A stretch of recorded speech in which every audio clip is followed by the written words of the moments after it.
Our speaker, Paul M. Farber, Ph.D., is director of Monument Lab. He also serves as senior research scholar at the Center for Public Art and Space at the University of Pennsylvania Weitzman School of Design.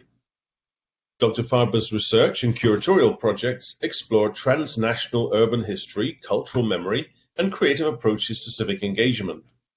He is the author of A Wall of Our Own, An American History of the Berlin Wall from UNC Press 2020, which tells the untold story of a group of American artists and writers, Leonard Freed, Angela Davis, Shinkichi Tajiri, and Audre Lorde, who found refuge along the Berlin Wall and in Cold War Germany in order to confront political divisions back home in the United States. He is also the co-editor with Ken Lum of Monument Lab, Creative Speculations for Philadelphia, from Temple University Press in 2019, a public art and history handbook designed to generate new critical ways of thinking about and building monuments. So I think it would be hard to come up with a better person to lead off our series, and I'd like to thank our speaker for being able to join us for his presentation, Topple, The Reckoning and Reimagining of Contemporary Monuments. Paul. Hello. Good evening. Thank you so much, Steve. Thank you to Ellen, to Tina, to the whole Penn Museum team. I'm honored to be here and to kick off a really powerful and, of course, timely series on great monuments.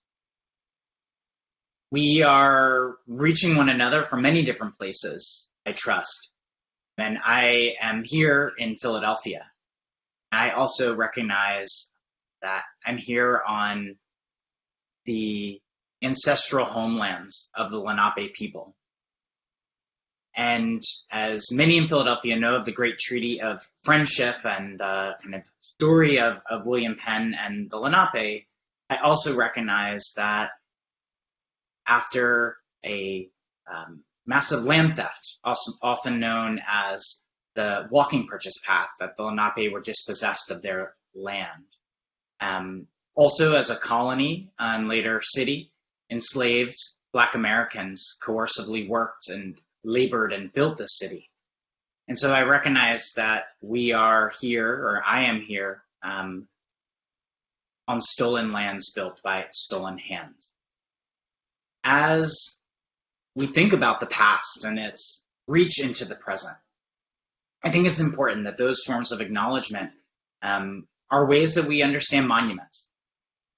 In my talk tonight, and I'll share my screen in a moment with you, monuments often are thought of as timeless, eternal, above us. And I'm here to talk about the changing tide in monuments, the ways that monuments are sites of struggle, the way that monuments are places of contest, to rethink the idea of permanence and instead see monuments as platforms for civic engagement, for reckoning, and for new ways to stitch together our democracy.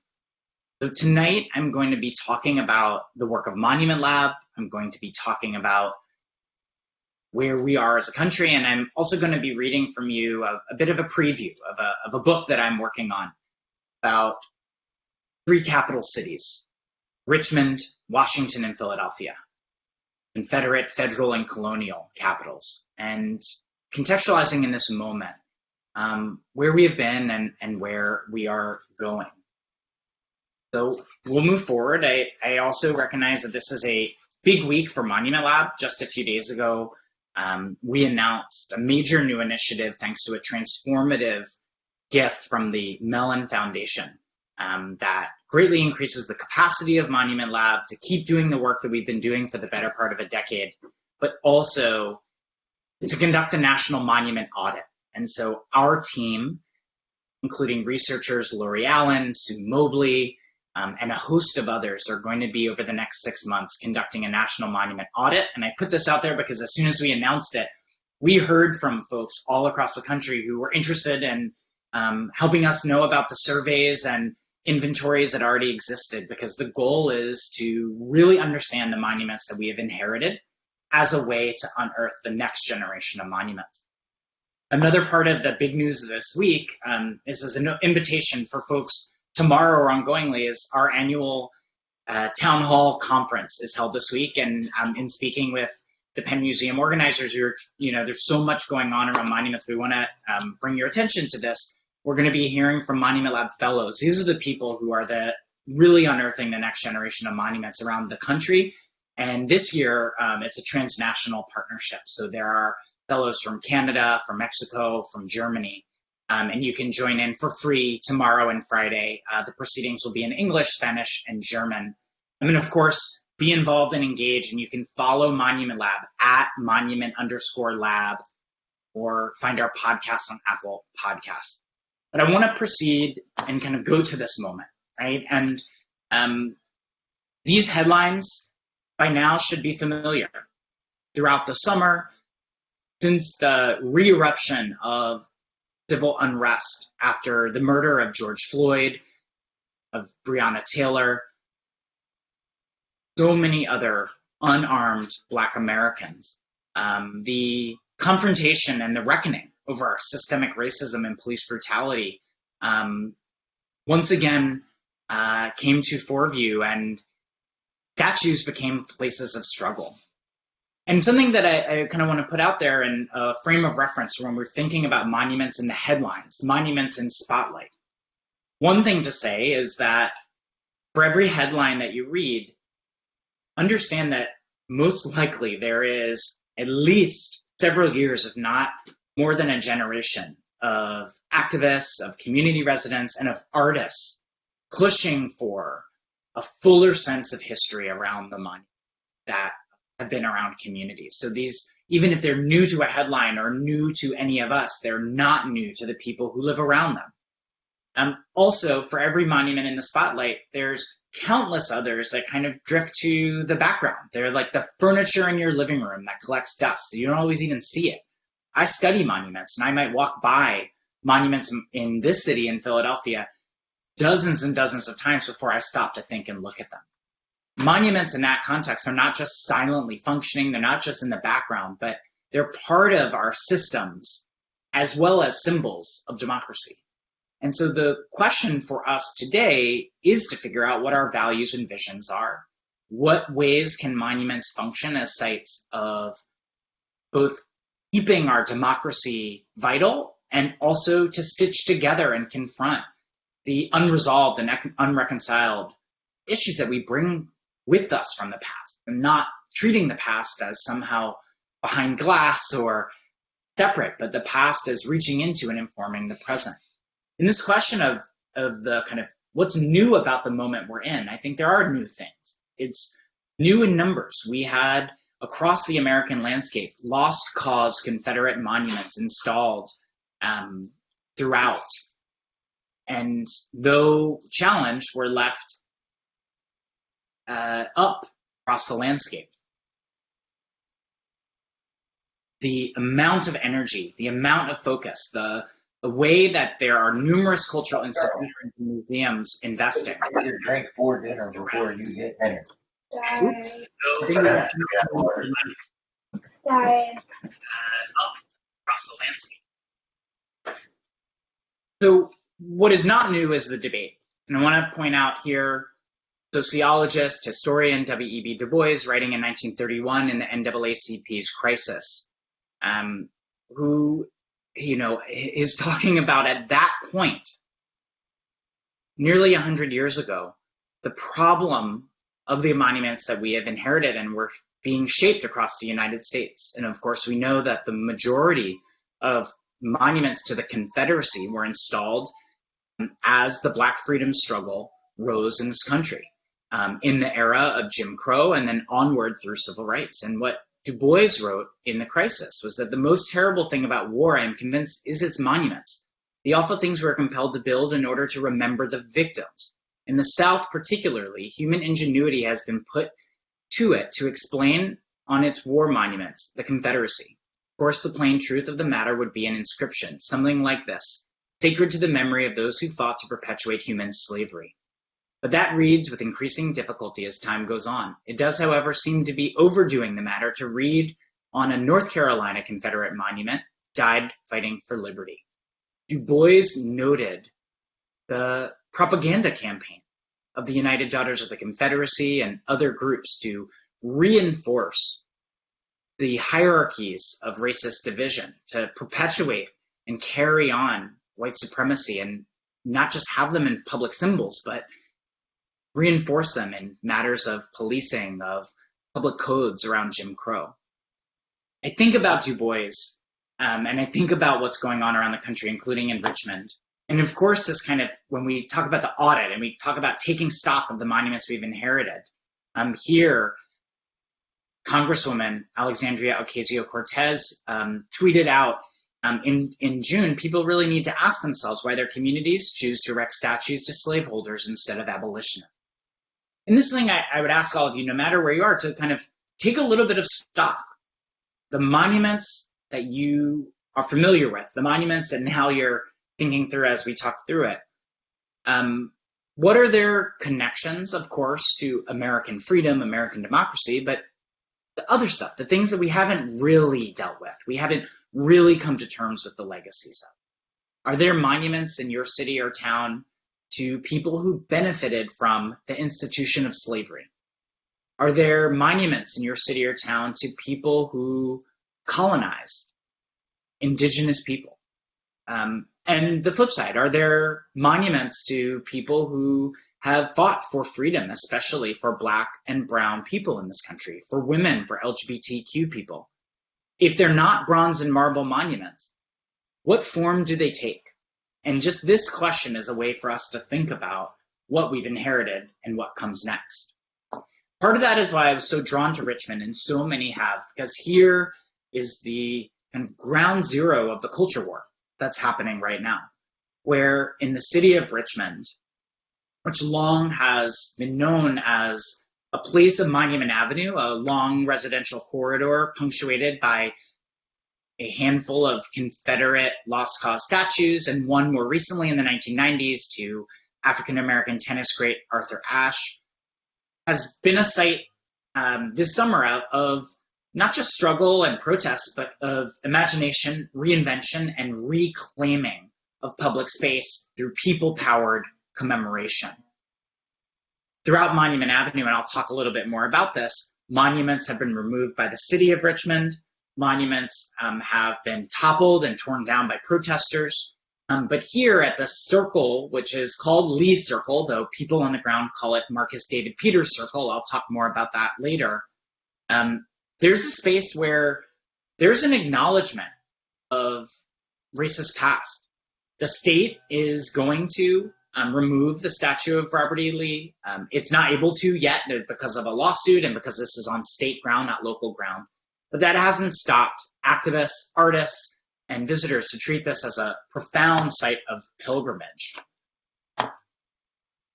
Here, projections overnight. You can no longer tell the story of the Robert E. Lee statue, which has stood for over 100 years on Richmond's Monument Avenue, without the layers of inscription. I'll talk more about that in my talk. This is the context I want to get to. Monuments are not endless. Monuments are not frozen. Monuments are not simply above us. Monuments are meant to change. We are meant to change them. And the hardest questions that we have and the most profound forms of repair that we must do as a society can occur in new approaches to making, maintaining, and reimagining monuments. These are the questions at the heart of Monument Lab, which is a public art and history studio. We're based in Philadelphia, but we do projects all over the country and now increasingly outside of the country. It was co-founded by Ken Lum and myself, and there's a team of artists, of researchers, of students, of scholars who've made Monument Lab what it is today. Our mission is to critically engage the monuments we've inherited, to unearth the next generation of monuments, and to connect the past, present, and future of monuments. We started as a classroom project at Penn, myself in urban studies, Ken in fine arts, and since then have grown to doing citywide exhibitions, research residencies. We advise municipalities and museums, but most of all, and I think closest to us, is that we cultivate networks of artists, of activists, of municipal officers. For us, a monument is a statement of power and presence in public. And we came up with that definition to account for the traditional bronze and marble monuments, those that are weighty, those that are not permanent, though they have the aura of permanence, but also to account for other monumental forms, to think about poetry, to think about music, to think about projection, to think about protest. When you know the history of a city, is it because you've studied all the monuments, or it's because you've heard voices, read texts, drawn your own connections? And when we listen to people in public, which is the core of what we do, working with artists, working with community organizations, we hear people say what is monumental to them. If you have the time, the money, and the power to build a monument that's important to you, you do. And if you don't have the time, the money, or the power, you gather next to an existing monument to amplify your voice and make your presence felt.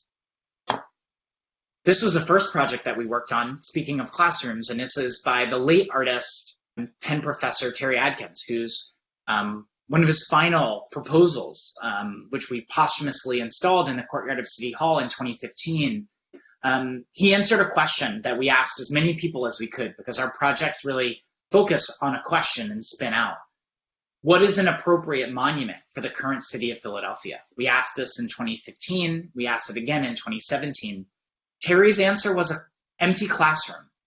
He said that Philadelphia was known for educational firsts and innovation in the city of Ben Franklin.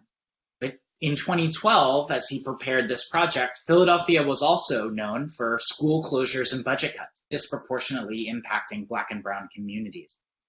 So Terry wanted a sculpture right in this part of City Hall. It was not permanent. It was not universal, though no monument is permanent or universal. No civic institution is, for that matter. He wanted a sculpture that was critical but inviting, so people could stand on top of it. And he modeled it after a Quaker classroom from Joseph Lancaster in the 19th century, who opened the first school in Philadelphia where teachers were trained to teach. Wanted to bring these feelings of ambivalence, of criticality, and an invitation to the courtyard of City Hall.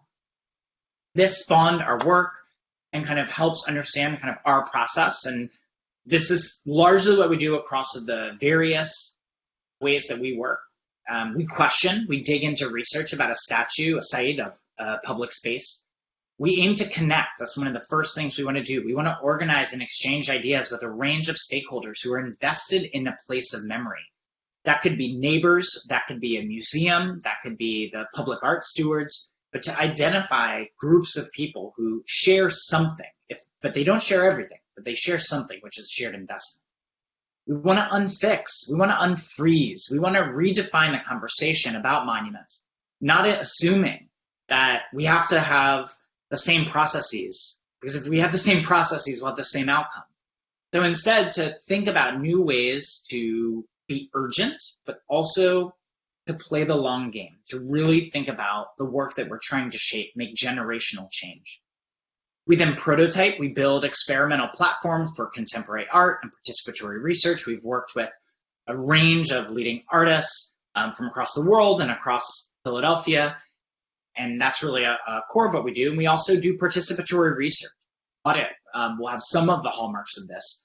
And other projects that we do where we invite members of the public to create databases and data sets that can help us understand the monuments that we have and the monuments we could have better.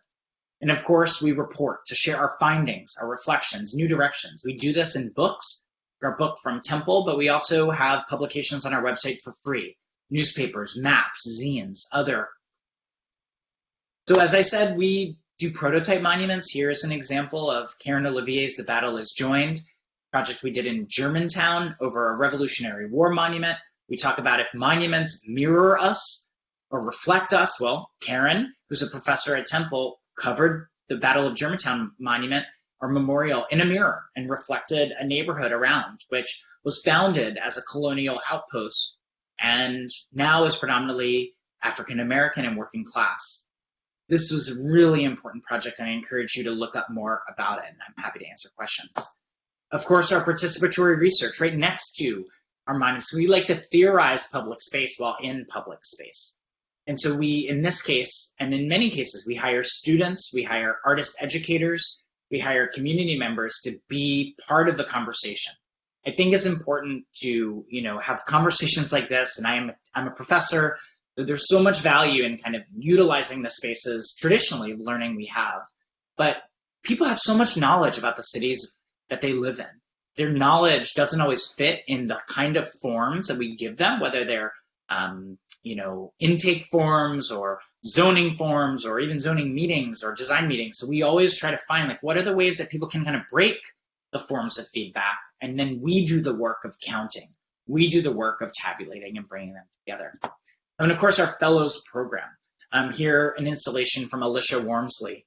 But we have a fellows program that's really inspiring. And in fact, I believe tomorrow the Penn Museum is co-hosting one of our Dear Fellows, Free Agunfemi Bangura from Richmond. And so, if you want to know who is doing the innovating, who to invest in, our fellows are those people. Just some examples of the publications that we've done. These ones are the free ones on our website. I should note, just a plug, the press wanted me to say that our book is 40% off through Temple University Press on their website. That's a shout out for the press who's looked out for us, but these are all free. Our report to the city in 2018, which shared observations from 4,500 monument proposals that are gathered. And in this moment, the Monument Lab Field Trip, which is a free downloadable guide, we partnered with artist Mike Mirowski from Super Fun Nature Adventures, and this has been utilized by graduate programs, by retiree groups, by middle schools, and in a year where there's no formal field trips, we said, let's not just sit at home or sit dormant. So if you feel safe enough to go to the monuments around you, or if you want to be doing this from the comfort and safety of your own home, all of this can be done virtually. You can download it on our site. And of course, always looking for new forms and platforms. We've partnered with artists like Ursula Rucker to have wearable monuments. There's all kinds of ways that you can be your own platform. And so her shirt, which is named after, it comes from a project we did in 2017, says we are our own monuments. And in fact, we're just partnering with Movement Voter Project, who work hard to keep people registered and keep the process of voting open, with a new shirt that says, count every vote and count every voice. You can tell we do a lot of different things. We do these things because we don't believe there's just one single fix to our monuments. We have to be looking at broad ways to make generational change. Which brings me to my next slides and stories in this presentation. I know that every year, I think Merriam-Webster does a word of the year, and I bet there's a lot of competition for what the word of the year is going to be. But my nomination is the word topple. Something that I've heard throughout the year in all different kinds of ways, and here a number of headlines, right? Why people are toppling monuments to racism.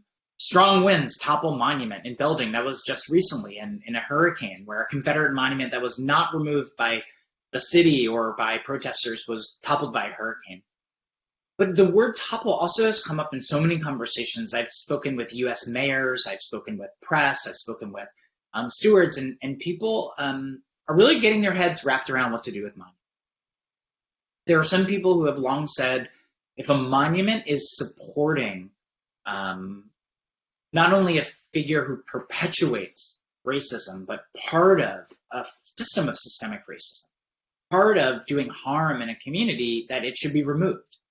There are people who say that monuments should go to museums or other spaces of learning, as if museums are neutral in of themselves. But it is the notion of toppling, monuments that are torn down, monuments that are removed in any way by official or unofficial action, that has really captivated this year. And I think what's important to note, on one hand, we have nearly 100, depending on how you count them, statues that have been removed from public spaces. The large majority have been removed by local government, state government, official processes, some of which are new to this summer and some predate us. A handful of monuments have been torn down, and nonetheless, the captivation's on this notion of toppling. And I want to kind of think about that, this word topple. Of course, it means to become unsteady and fall down, to make something do this, and to make somebody lose their position of power or authority. So just note that fixation on the word topple, the interesting word play is, of course, here about authority, about power, about height. Who's been on top? Whose stories have been elevated? Who has done the work of elevating? In our society, you don't need an audit to tell you that predominantly propertied straight white men are the people who populate our pedestals, most chiefly. And of course, there are variations to this. The city of Philadelphia dedicated its first full body figure statue to a person of color on public land in 2017, the 19th century Black freedom fighter and educator Octavius Catto. But again, we could point out the variations, but we know the broad part of it, right? And we also know better that history doesn't happen because a guy rides in on a horse and looks off in the distance. We know that history happens because of collectives. We know that this process is not done. We know we must fight and stand on the shoulders of those who came before us to make history and make change. And yet we really settle on monuments often as like images frozen in time and rendered in bronze. And of course, there's more and more plaques that tell other stories and more context, but there's something to be said about the verticality, about the weight of monuments.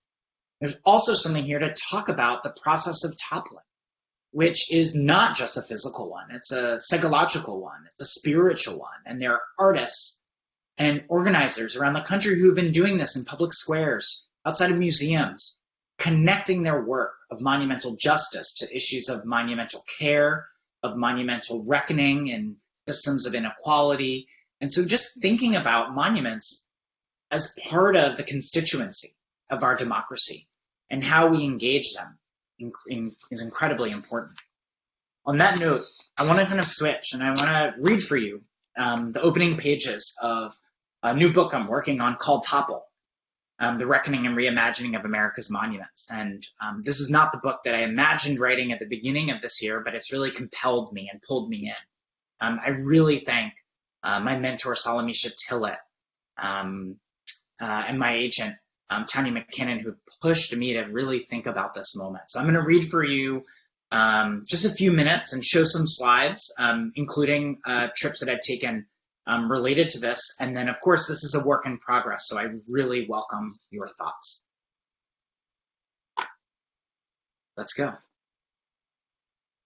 I came to Richmond to see the fall of the Confederacy again. Traveling from my home in Philadelphia, I drove on I-95 across the historic Mason-Dixon line down the Beltway and past Washington, D.C., arriving in Richmond as the city was in the midst of removing another one of its dozens of symbols dedicated to the Confederate lost cause. That day, the first week of July in 2020, in a summer simmering with the heat of reckoning over inherited statues and systemic racism, I stepped onto the long grassy median of the city's Monument Avenue, ground zero of an American culture war. Right ahead of me, I caught a glimpse of the colossal monument dedicated to Confederate General Robert E. Lee.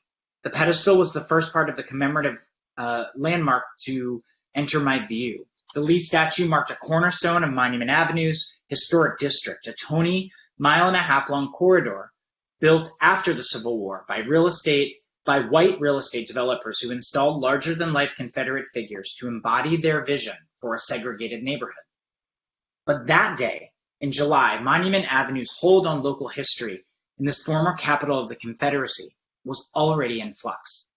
I arrived a day after a new Virginia state law took effect, declaring that local municipalities could decide their own fate of Confederate statues, a reversal of a previous statewide limitation, and one found throughout the former Confederacy's states. The city of Richmond wasted no time plucking away a pair of Confederate statues on Monument Avenue. Here you see the pedestal of the former statue to Stonewall Jackson. Another would follow a day later. A fourth to Confederate President Jefferson Davis was torn down by protesters several weeks earlier. In each case, the pedestals these statues once crowned were at first left as empty reminders. City officials waited word from the state of Virginia to follow through on the removal of Lee's statue. Meanwhile, artists and activists refashioned the city's monumental landscape through their own visions, guided by the drive for a new story and new sites to emerge. At high noon, under an insistent sun, I walked to the Lee Monument and its surrounding traffic turnabout. The area was marked off by concrete barriers. I looked to my right and read a large wooden sign designating the space under a new name, Marcus David Peters Circle. While Lee Circle still existed on official maps, the space was renamed a month earlier by Richmond activists in memory of a local Black educator slain by police in 2018.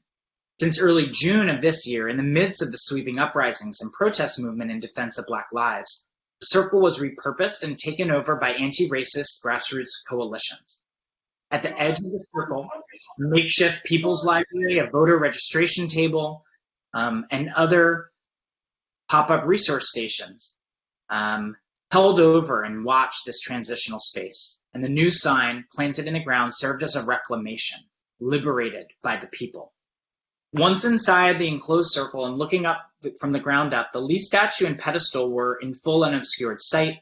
The 60-foot-tall, once marble base was covered with bright splashes of red and yellow paint, layered with phrases wrapping the monument like a Cristo.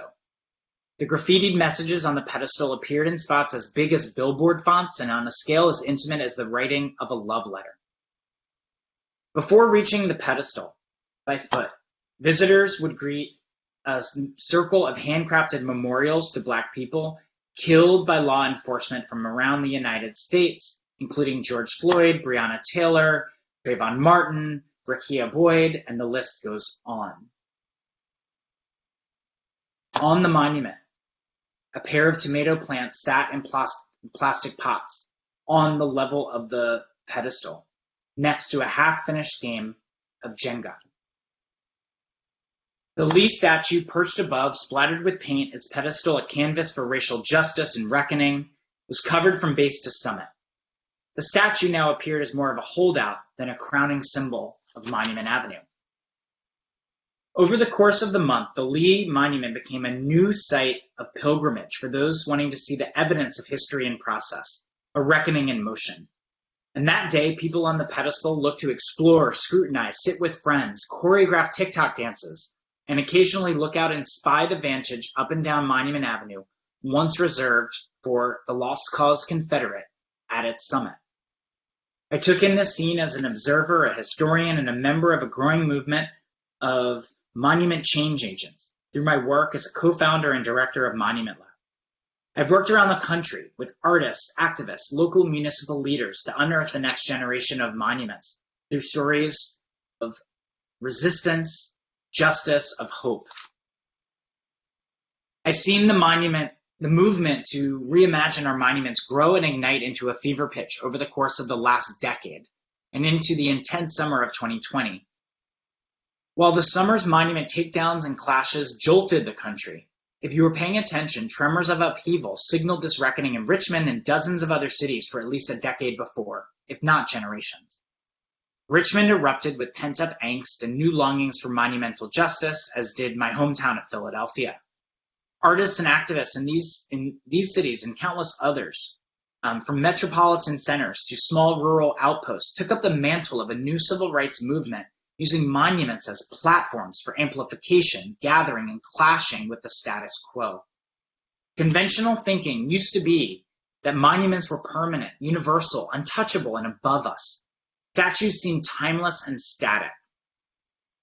As symbols of power, they most often stood in for history rather than mirroring it, displacing more complex narratives, unreconciled strivings, and ulterior claims on the landscape.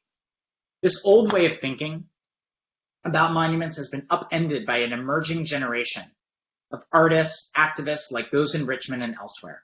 These artists and activists push beyond the compulsory reverence of statues and instead treat them as spaces to reimagine. Those sites treat history not as fixed, but they instead propose symbols and history as moldable, collective, and unscripted. The people who are rallying around monumental justice remind us that symbols and systems are profoundly connected. There is no use in holding on to monuments that reinforce systemic racism. just as there is no more delaying a freer world that we know can exist. In actuality, no monument is permanent. They require maintenance and mindsets to keep them in place. Fooling our sensibilities, we must be reminded that monuments rise, fall, and evolve over time. If you have the time, money, and power to build a monument, you do. And if you don't have the time, money, or power, you gather next to a monument to claim your place in public. In Richmond, as I witnessed Monument Avenue in the throes of transformation, I came face to face with my country ensnared in a centuries-old battle over the telling of its own